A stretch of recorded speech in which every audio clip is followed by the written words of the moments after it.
भाई साहब, ये भगवान का बैटरिया खत्म हो गई है का? थोड़ी देर चले फिर लुल हो गए। क्या क्या मतलब नया बैटरी लगा दो, किधर लगता है? लगाओ। अरे भैया इसमें बैटरी नहीं पड़ती। तो काम काहे नहीं कर रहा है? मैन्युफैक्चरिंग डिफेक्ट है का? अरे कोई डिफेक्टिव पीस नहीं बनाते भाई हम। ये भगवान को आप बनाया? जी हाँ, अपने इन हाथों से। आप भगवान को बनाया कि भगवान आपको? भैया भगवान ने हम सबको बनाया है, हमने तो सिर्फ इनकी मूर्तियां बनाई है। काहे बनावा तो उसकी मूर्त? ताकि हम इनकी पूजा कर सकें, अपने सुख दुख की बातें कर सकें। करे भीतर ट्रांसमीटर फिट है का? भगवान तक बात पहुंचत कैसे है हा? अरे भगवान को किसी ट्रांसमीटर की जरूरत नहीं पड़ती, वो डायरेक्टली सुन लेता है। डायरेक्टली सुनत है तो फिर ये मूर्त की क्या जरूरत है? अरे क्या करूं इसका यार, धंधा बंद करवाएगा क्या? हमारी फिल्म ने एक ही चीज दिखाई है, जो लोग धर्म का गलत इस्तेमाल करते हैं उनको हमने उनका पर्दाफाश करने की कोशिश की है। ये फिल्म में सिर्फ वही हुआ है, ये चीज उस फिल्म ने कही है कि ऊपर वाले के साथ आपका जो कनेक्शन है वो डायरेक्ट है। हुई दिखाई दे रही है। स्वामी अग्निवेश ने कुछ एक बुनियादी सवाल उन तमाम लोगों पर खड़े किए हैं या उन भगवान पर खड़े किए हैं जिनकी पूजा की जाती है। ये इसलिए प्राण प्रतिष्ठा की वेदों के अनुसार स्पष्ट रूप से परमात्मा की मूर्ति नहीं हो सकती। यजुर्वेद का मैं मंत्र कोट कर रहा हूं, आप मुझे इसका अर्थ बताइए, गलत है क्या? उस स्वरूप की न तस्य प्रतिमा अस्ति यस्य नाम महद्यश। यजुर्वेद कह रहा है की बात आप उस महान परमात्मा की कोई मूर्ति नहीं। मैं आपका क्षमा चाहूंगा। जहां तक प्रश्न है मूर्ति में प्राण प्रतिष्ठा का, मैं पूरी ताकत से कहना चाहता हूं कोई वेद मंत्र नहीं है जिससे किसी मूर्ति में जो जड़ है, पाषाण है, उसमें प्राण प्रतिष्ठा हो सकती है। ये बिल्कुल निरर्थक है, अंधविश्वास है, पाखंड है। और ऐसा काम करना किसी भी व्यक्ति का, और वो जगतगुरु कहलाएं, ऐसे लोगों के लिए तो बिल्कुल ही ऐसी चीजें गलत है। मैं बड़ी विनम्रता से फिर कहना चाहता हूं, यदि प्राण प्रतिष्ठा आप करने का दावा करते हैं तो बताइए वो वेद का कौन सा मंत्र है जिसके उच्चारण से प्राण प्रतिष्ठा होती है? नंबर 1 वेद। दूसरी बात, उस प्राण प्रतिष्ठित राम की, कृष्ण की या किसी की भी देवता भगवान की मूर्ति प्राण प्रतिष्ठित हो जाने के बाद क्यों नहीं खाना पीना बोलना चलना शुरू करती?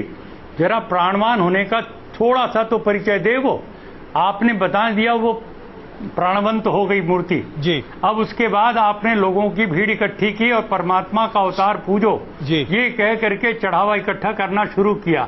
ये एक दुकान है, व्यापार है, झूठ है, धोखा है। स्वामी अग्निवेश, इसलिए मैं कहना चाहता हूं हमें सनातन धर्म की पावन परंपराओं को याद करते हुए जो आदि शंकराचार्य ने जो मूर्तियां तुड़वाई, उन्होंने जैनियों की मूर्तियों को उन्होंने हटवाया और उन्होंने कहा ये सब मूर्ति पूजा बंद होनी चाहिए। मैं आदि शंकराचार्य का मैं नहीं, महर्षि दयानंद ने जो बयान किया, जो उनका बखान किया है जी, मैं नतमस्तक होता हूं आदि शंकराचार्य के बारे में। मैं कहना चाहता हूं स्वामी जी, हमारे देश में मूर्ति पूजा नहीं थी। बिल्कुल स्वामी जी, मैं क्षमा चाहूंगा, बीच में आपको रोक रहा हूं। पूजा को ला करके परमात्मा के स्वरूप को जो बिगाड़ा गया है स्वामी जी, इसने हमारे बहुत आदर से मैं आपसे क्षमा चाहूंगा, वैदिक धर्म के ऊपर एक बहुत बड़ा कुठार। स्वामी जी बहुत आदर से आपसे क्षमा चाहूंगा। आपकी बात मैं बताना चाहूंगा। राम जी, मैं एक सवाल पहले और ले लूं। स्वामी जी, मेरा आग्रह है आपसे, अगर आप अपना जवाब थोड़ा छोटा रखें क्योंकि हमारे पास वक्त बहुत कम है, कई मसलों पर हम चर्चा कर पाएंगे। अगला सवाल मेरा आपसे है जो मैं आपसे बहुत विनम्रता से पूछना चाहता हूं, क्या आज आपको लगता है, चाहे आप राम की बात करें, कृष्ण की बात करें या साईं बाबा की बात करें, इनमें से किसी की भी पूजा नहीं होनी चाहिए? क्या आप ये कहना चाहते हैं कि साईं मंदिरों में आज जो पूजा हो रही है, ये पूजा दरअसल सिर्फ और सिर्फ चढ़ावे की पूजा है? जी, लेकिन ईश्वर की प्रतिमा, परमात्मा की प्रतिमा बता करके वो साईं की मूर्ति की करें तो बहुत ही गंदा, गलत है। और राम और कृष्ण की भी करें तो ये राम और कृष्ण के साथ भी अन्याय है। राम और कृष्ण ईश्वर भक्त थे जी, उन्होंने कभी दावा नहीं किया कि मैं ईश्वर हूं और मेरी पूजा की जाए, ऐसी कोई बात नहीं है कि स्वामी अग्निवेश और रावत जी कम से कम एक मसले पर तो एक हैं ना। मैं स्वामी जी करता हूं, मैं स्वामी जी आपकी बहुत रेस्पेक्ट करता हूं, ऐसा नहीं है। मेरा मतभेद तो इस बात पे है कि आप इतने हमारे विद्वान भगवान जो हम जिनको मानते हैं उनके ऊपर आप कटाक्ष करते हैं। आप लोग वेदों को मानते हैं और वेदों को हम भी मानते हैं, आप भी सनातनी है, हम भी सनातनी है। नाम आशीष है, मैं नेरुल से आया हूं मैं बीपीओ एग्जीक्यूटिव हूँ। मेरा आपसे एक सवाल है, इस्लाम में हर गुनाह माफ है, लेकिन शिर्क की माफी क्यों नहीं है? अगर इंसान कत्ल करता है उसे माफी है, जिना करता है उसे माफी है, लेकिन शिर्क की माफी क्यों नहीं है? भाई साहब का सवाल है कि इस्लाम में सारे गुनाह की माफी है, शिर्क की नहीं। कत्ल करता है माफी है, जिना करता है माफी है, शिर्क की माफी क्यों नहीं? आप कुरान मजीद के बारे में जिक्र कर रहे जो सूरह निसा में है, सूरह नंबर 4 आयत नंबर 48 और आयत नंबर 116।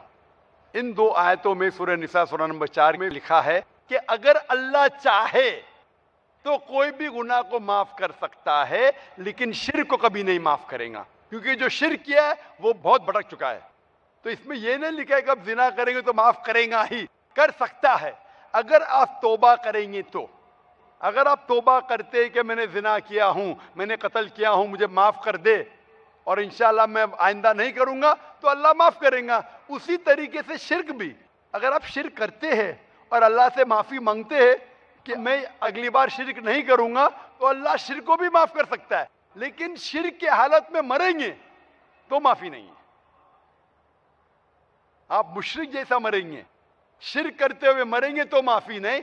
अगर आपने शिर्क किया, लाइक आज आप देख रहे हैं, कल भी परसों भी कितने गैर मुस्लिम बुत परस्ती करते थे, शिर्क करते थे, मूर्ति पूजा करते थे, अभी मुस्लिम बन गए। अल्लाह ताला बेशक माफ करेगा। और जिस दिन आप इस्लाम कबूल किए, आपके पिछले गुनाह सारे माफ, आपका स्लेट क्लीन। मैं माशाल्लाह अभी 46 साल का हूं, अच्छे काम करता हूं, इंसान हूं, गलतियां भी करता हूं। आप अगर इस्लाम कबूल करे, आपका स्लेट क्लीन। मेरे तो स्लेट में तो काफी चीज ऊपर नीचे है। अगर आप इस्लाम कबूल करें तो अल्लाह के रसूल फरमाते आपके सारे गुनाह माफ, स्लेट इज क्लीन। तो आप एक साफ सुथरे मुसलमान बनते, इसके बाद हिसाब किताब शुरू होगा। तो अगर आप मूर्ति पूजा करते थे, नहीं करेंगे तो क्यों माफी नहीं? सबसे बड़ा गुनाह है। क्योंकि अगर आप जिना करते गलत है, आप रेप करते गलत है, लेकिन आप उस इंसान को चोट पहुंचा रहे। आप अगर कत्ल करते गलत करते, लेकिन अगर मूर्ति पूजा करते तो उस खालिक के नाफरमान हैं, उस खालिक को गाली देने से फर्क नहीं पड़ता है। लेकिन अगर आप उस खालिक को गाली देंगे तो उसके अहकामात पे कैसे अमल करेंगे?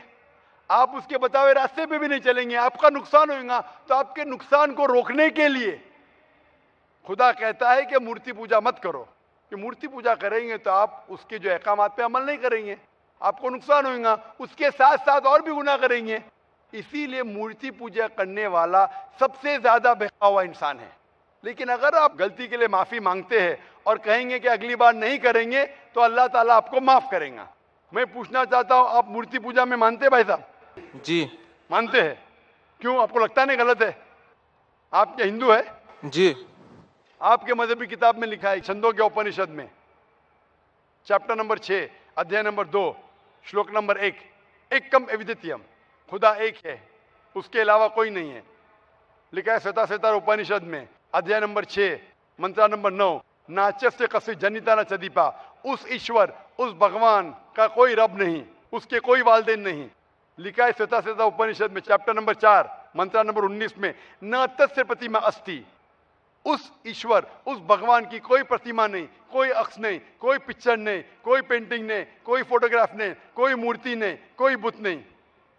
लिखा है यजुर्वेद में चैप्टर नंबर 32 वर्ष नंबर 3 में मंत्र नंबर 3 में, न तस्य प्रतिमा अस्ति, उस ईश्वर, उस भगवान की कोई प्रतिमा नहीं, कोई अक्ष नहीं, कोई पिक्चर नहीं, कोई पेंटिंग नहीं, कोई फोटोग्राफ नहीं, कोई बुत नहीं, कोई मूर्ति नहीं। तो साफ तौर पे कई जगह आप हिंदू की मजहबी किताब में लिखा है कि मूर्ति पूजा गलत है। तो क्यों आप मूर्ति पूजा करते भाई साहब? जी, इस बारे में मुझे सही तालीम नहीं है, मुझे थोड़ा वक्त चाहिए। मैं इतने हवाले दे रहा हूं कि आपको लगता है कि मैं फेंकते जा रहा हूं। हवाले के हवाले दे रहा हूं, आप नोट कीजिए। जी। आप लाइब्रेरी में जाइए, आपको वेद नहीं मिलता है तो हमारी लाइब्रेरी में जाओ, इस्लामिक रिसर्च फाउंडेशन। हमारे इस्लामिक रिसर्च फाउंडेशन में आपको वेद का तर्जुमा मिलेगा, महाभारत का तर्जुमा मिलेगा, भगवत गीता के कम से कम 30 तर्जुमे मिलेंगे। बाइबल मिलेगा, बाइबल का तर्जुमा मिलेगा, कुरान का तर्जुमा मिलेगा, हदीस का तर्जुमा मिलेगा। मैं नहीं जानता हूं कहीं भी हिंदुस्तान में इतने मजहबी किताब का तर्जुमा मौजूद है। इस्लामिक रिसर्च फाउंडेशन में फ्री लाइब्रेरी, एयर कंडीशन में बैठो, फ्री पढ़ो। इंशाअल्लाह आपको चाय पानी भी दूंगा मैं। चाय पानी रिश्वत नहीं है, तो क्या आप ठंडे दिमाग से, कभी ठंडा दूंगा कभी चाय पानी, तो आप अच्छे दिमाग से रिसर्च कीजिए। हमारे पास कंप्यूटर सॉफ्टवेयर है। आप क्या जानना चाहते हैं वेद के ऊपर, बटन दबाओ मिलेगा आपको। किधर लिखा है मूर्ति पूजा हराम में, बटन दबाओ कंप्यूटर में निकलेगा बाहर। वेद के कंप्यूटर सॉफ्टवेयर है, बाइबल के कंप्यूटर सॉफ्टवेयर है, कुरान के कंप्यूटर सॉफ्टवेयर है, हदीस के। तो मैं आपसे दरखास्त करता हूं कि आप रिसर्च कीजिए कि खुदा एक है, रिसर्च कीजिए कि मूर्ति पूजा गलत है, रिसर्च कीजिए कि आखिरी पैगंबर मोहम्मद सल्लल्लाहु अलैहि वसल्लम है। और मैं दुआ करता हूं कि आपको हक जल्दी मिलेंगे ताकि आप इस दुनिया और आखिरत में सफलता पाए। शुक्रिया।